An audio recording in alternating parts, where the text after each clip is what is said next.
work, everyone! We're looking to wrap with our two main ladies today. I can already smell our success. What do you mean, looking to wrap? Oh, aren't you the expert now? This upcoming scene is the two Musketeers' final confrontation with the Baron. There will be quite a bit of action, but no choreography beyond what we've already rehearsed. Anyway, get ready. Lights, camera, action! The view is beautiful tonight. It reminds me of that fateful night 10 years ago. And now that I've said it, I can even make out the faint fragrance of herbal tea in the air. Enough, villain! It's time that you pay for the death of our mother! My dear Iris, have you forgotten your manners? How can you speak like this to your own father? I'd sooner swallow all of my teeth than call you father. What did I expect? Seems the daughters have turned out to be just as obstinate as their foolish mother. In this world, mora and status is everything. She thought she could blackmail me using her children and force me to grant her recognition and concessions? Ah, how naive can a woman be? Mother never asked a single thing of you. All she wished was for us to live a peaceful life, just like the others. It was you who personally brewed the poison of prejudice and sent Mother to her death. Compared to that deadly poison, the 2 bullets that will soon pierce through your heart will be like sweet mercy. And that's exactly why I said you're just as naive as her. So let's see. What is stronger? Mora and power, or the 2 muskets in your hands? Get them! Tulip! There are too many of them! It'll be okay. We'll cover each other, Iris.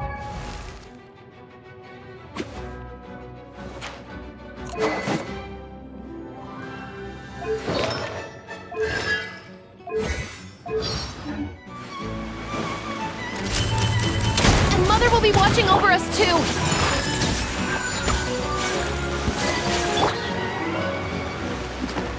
You asked for it! Kamisato art! Sumetsu!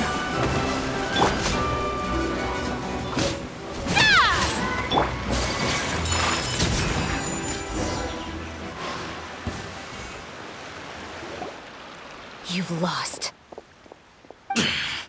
To think I'd lose to my own 2 kids.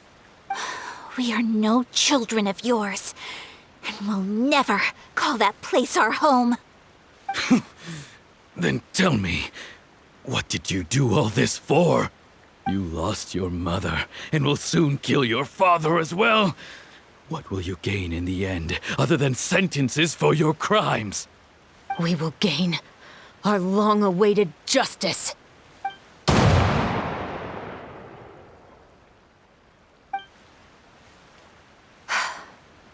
It's over. Finally, it's over.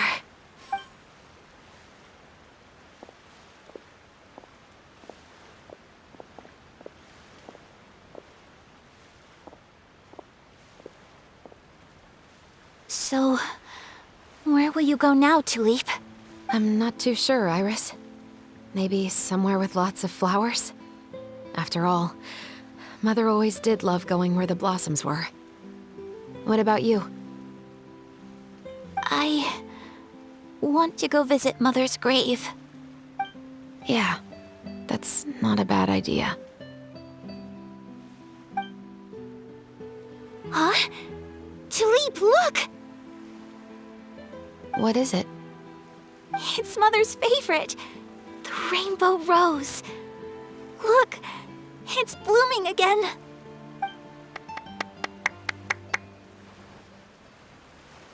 Excellent! That was beyond mesmerizing. Even I didn't expect the scene to go so well. And we got it in a single take. All right, everyone. We've got a wrap for Tulip and Iris. Congratulations, Ayaka and Chevres!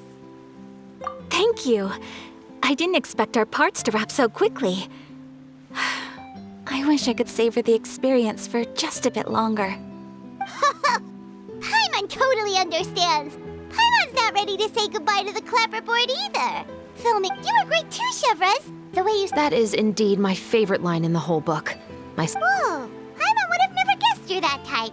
Who doesn't like stories where the guilty are punished and justice prevails over evil?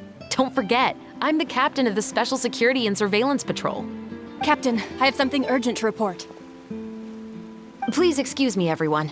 I'll be back in just a moment. It's okay, don't worry about us.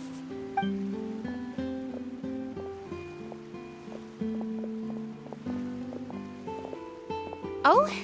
Was she whisked away by work already? I was just about to tell her how great she did. It seemed like some urgent official business.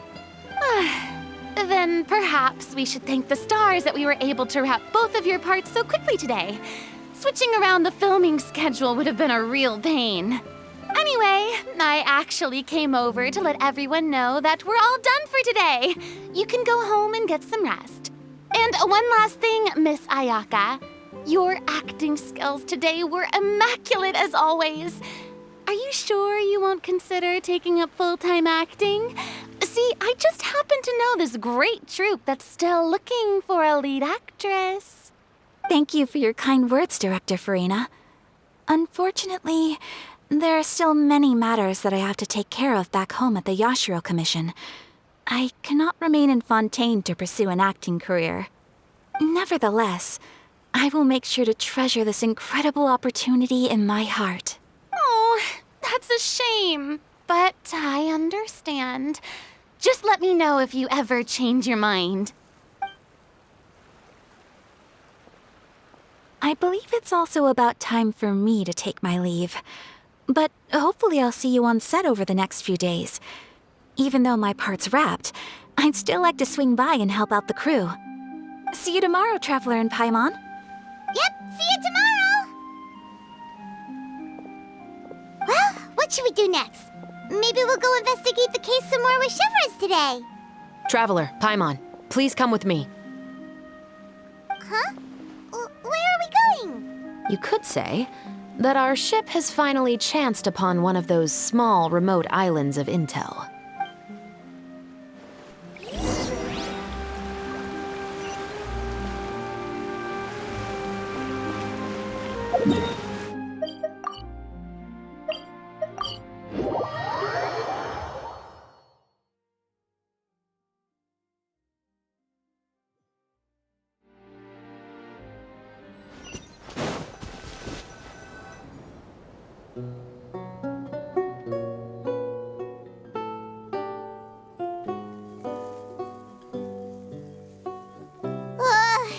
Paimon's exhausted.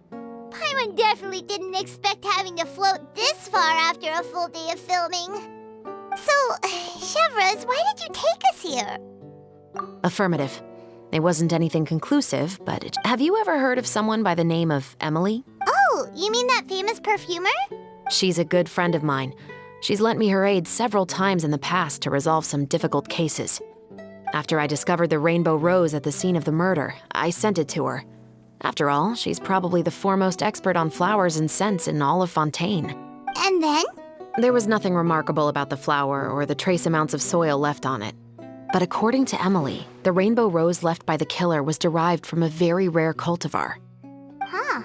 Paimon didn't know that there were different varieties of rainbow rose. Paimon... Flowers that are deliberately cultivated will always show some different features from those that bloom in the wild. We already knew that the rose left at the scene belonged to a special cultivar, but with Oh, Paimon gets it now? So... Precisely.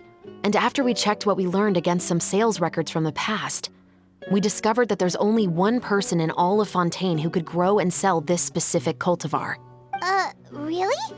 And It's the novel. But didn't you say he had a... To be clear, I haven't changed my mind about him. However, that doesn't mean the true culprit. Whatever the case, we will have... So you mean the next... Yes, we're going to pay him a visit at his home.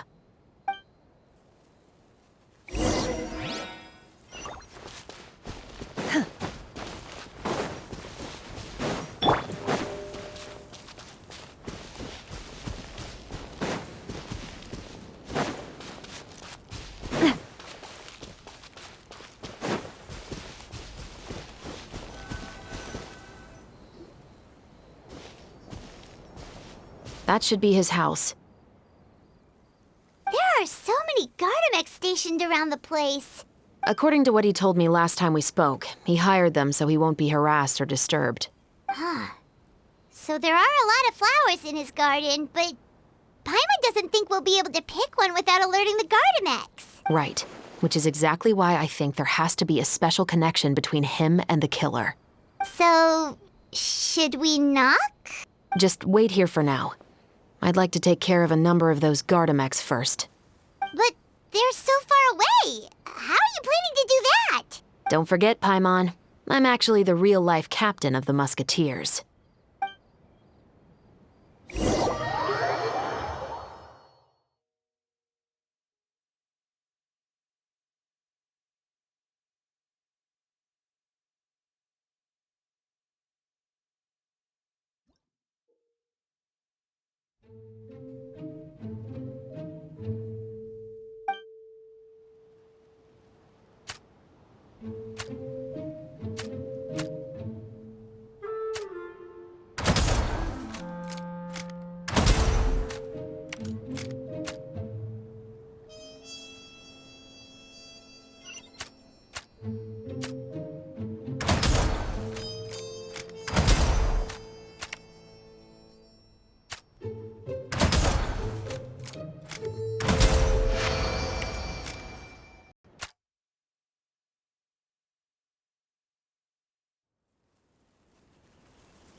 All clear.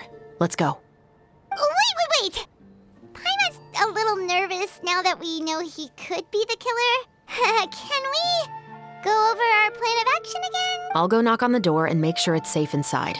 Once we're sure that we're in the clear, I'll ask him to come with us for a quick round of questioning at the guard's headquarters. But can't we just arrest him? We still have no evidence that he's the killer, or that he lent the killer any direct aid. Still, it would be appreciated if you could pick a rainbow rose from his garden for me while I'm talking to him. It'll— Sure, no problem.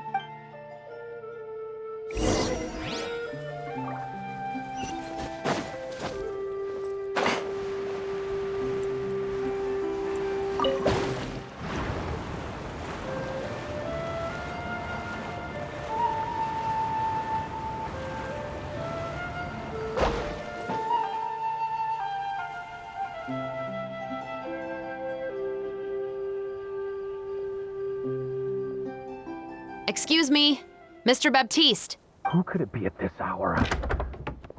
Oh, it's you, Officer Shavras. Would you mind accompanying me to the guard's headquarters, Mr. Baptiste?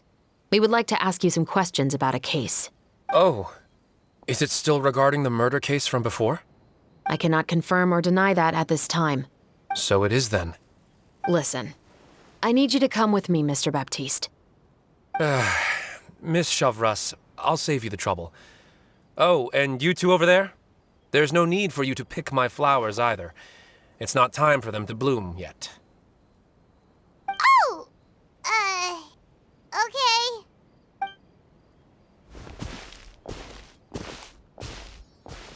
By saving me the trouble, you mean— I will confess. I was the killer. Huh? He just admitted he's guilty! Please relax, everyone. I'm not armed. The musket you're looking for has been buried in my backyard. Then it's my responsibility to inform you, Mr. Baptiste, that everything you say right now will be used as evidence for the inevitable trial. Yes, I am perfectly aware of that. I must say, I hate this feeling. Oh? Is it because I confessed? Or because you've been proven wrong? Both, I suppose. For the same reason as the one I wrote out in my novel, of course. I did it to exact revenge. I know you haven't figured out the link between the two of us. Had you done so, I'd have been taken away to the headquarters a long time ago. But that won't stop me from always remembering his grotesque face. After all, he was the one who killed my mother. Your mother is still healthy and well. You know, I was adopted as a child. That was never recorded in the orphanage's records. Please forgive a 6-year-old child for concocting some lies to protect himself after watching his... So, your novel, it was like a record of your life? No, of course not. It was a work of fiction with many embellished parts. But I am indeed the illegitimate son of a wealthy and influential man who abused his power to murder my mother. That part was 100% real. But the man you killed didn't have a Mora to his name. He was a hired assassin, an irredeemable beast who sank his fangs into a defenseless woman just for a few bags of Mora. But if that's really the truth, you wouldn't be telling us any of this now. You still haven't managed to take revenge against your father, the true mastermind behind it all. I never thought I'd hear that kind of thing from the captain of the Special Security and Surveillance Patrol. I'm simply skeptical about your motives. It's simple, really. I've grown tired of everything and don't want to shoulder this burden anymore. You may have considered me too soft to pull the trigger. Well, as it turns out, you are exactly right. I've become overwhelmed by the aftermath of the murder. So you're going to call a stop to your revenge, just like that? The true mastermind is too rich and too powerful for me. And so what? The characters in your book never gave up. Now, Officer Shavras, I'm the one who has killed a man, aren't I? What's your father's name? How do you plan to prove the veracity of all of your claims? Well, I'd like to speak with you privately. Sure. Why don't we speak privately at the guard's headquarters? No, it has to be here. I must ensure that we won't be overheard. Fine. Let's talk here. When I said won't be overheard, I meant by anyone. I would like to speak with you and you alone.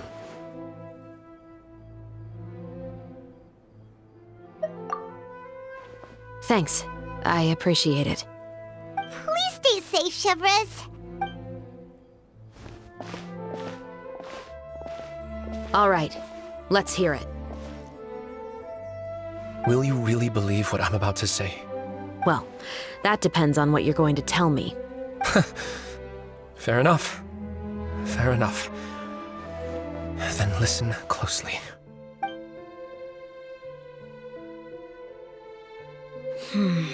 So that's how it's all connected. So, it seems you believe me after all. Do you want me to go public with this? No, of course not. At least, not right now. Then why did you bother telling me? You've read my work. What do you think? Even if you were to go public with all of this right now, he'd simply deny everything. It's been too long. Almost 20 years. Anything that could be used as evidence has long faded away. Justice will never find him.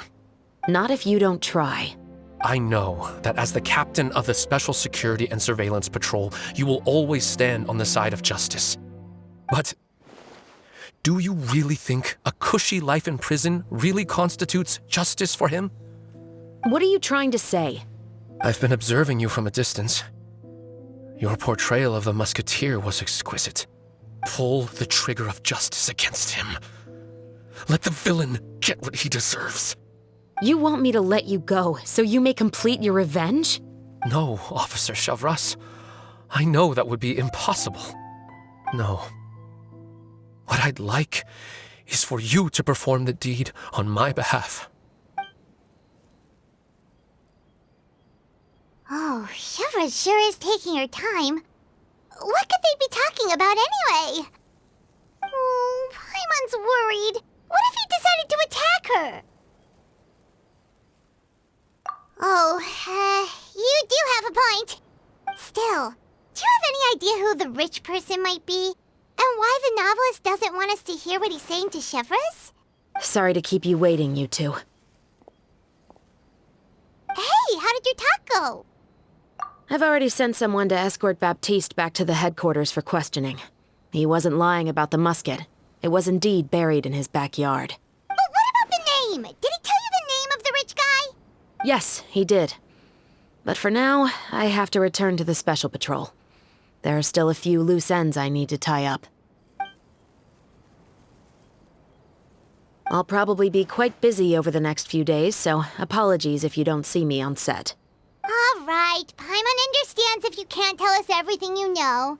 We'll just keep an eye on the Steambird then. Actually, there's still something else I need your help with.